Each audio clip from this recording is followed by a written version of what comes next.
Ano nga ba gumawa ng Telegram account sa iyong mobile phone? Ayan, okay guys, simulan natin. Gamit nga pala natin is iOS mobile phone. So ang gawin nyo lang, punta lang kayo sa App Store kung iOS ang gamit nyo. Kung nung Android naman is punta lang kayo sa Play Store. So dito sa iOS, punta lang kayo sa inyong App Store at search nyo ang Telegram.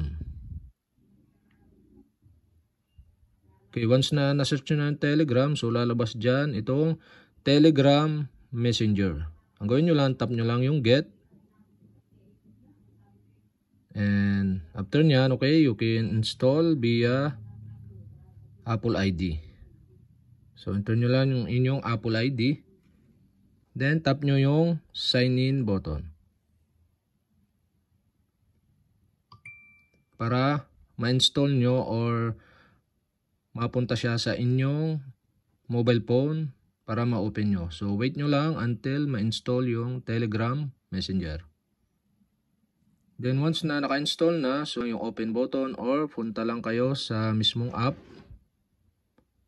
So dito sa app na Telegram, open nyo lang.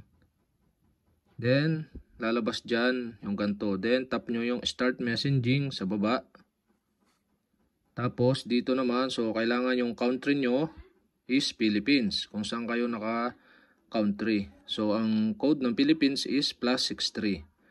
Pag ganyan, ang gagawin nyo na lang is enter nyo na lang dyan yung inyong mobile number, start doon sa 9. Tatanggalin nyo yung 0. After nyo mailagay yung inyong mobile number, so tap nyo na yung continue button. Then, okay guys, may magpapap dyan. Is this the correct number? So, okay, tap nyo lang yung continue button.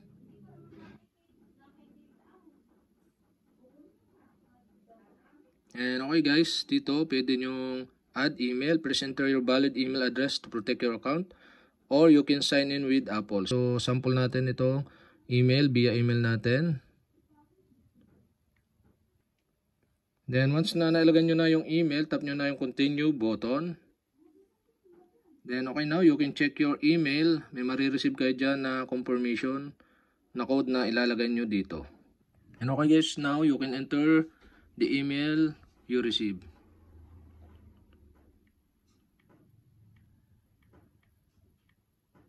Okay guys, we have received the message. Okay, 769224.